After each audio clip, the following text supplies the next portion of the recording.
Hello everyone, welcome to my channel. Please subscribe and keep watching more details.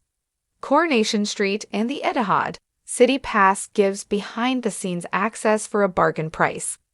There's a joke at Manchester City that only two things in its Etihad Stadium are red, fire exits and ketchup.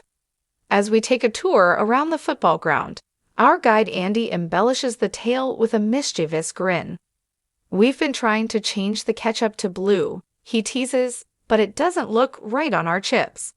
It's a play, of course, on the fact that last year's Premier League winner's strip color is pale blue, while that of Manchester United, their arch-rivals across the city at Old Trafford, is red.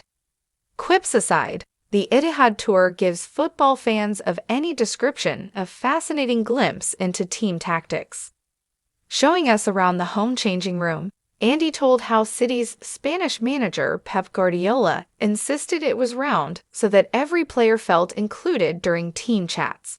To avoid cliques, Pep insists that only English is spoken and chooses where everyone sits, splitting up players of the same nationalities and placing the most experienced among the newbies. Each player is provided with 2 brand new shirts per match, and only their shin pads can be personalized.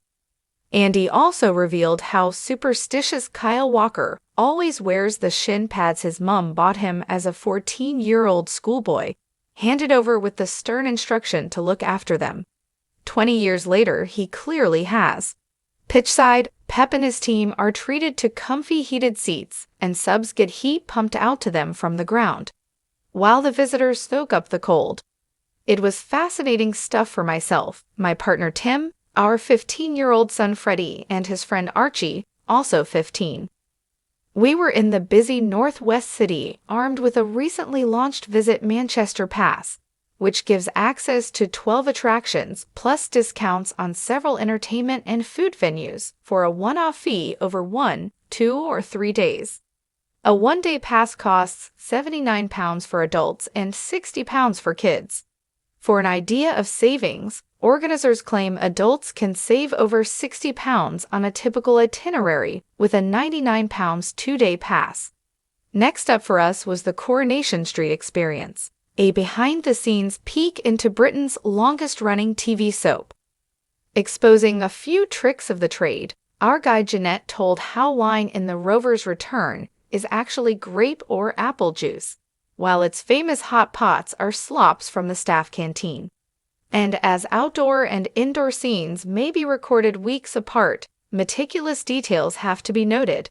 So if it's raining when Ken Barlow enters his house one day, he's sprayed with water bottles when he's filmed inside later on.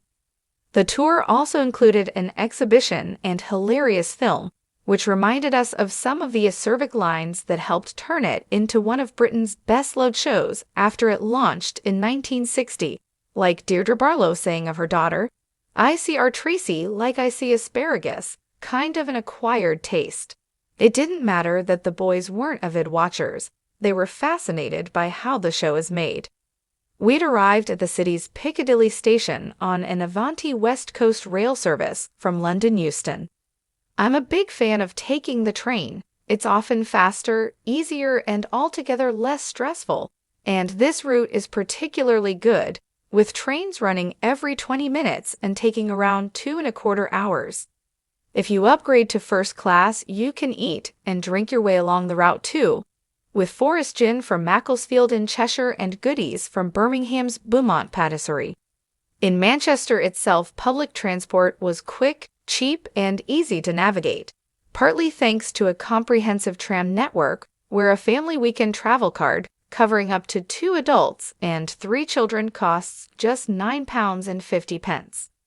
We bedded down at the Marriott Victoria and Albert Hotel, tucked away next to the River Irwell near the trendy Castlefield area, just a 10-minute walk from both St. Peter's Square and Deansgate Castlefield tram stops.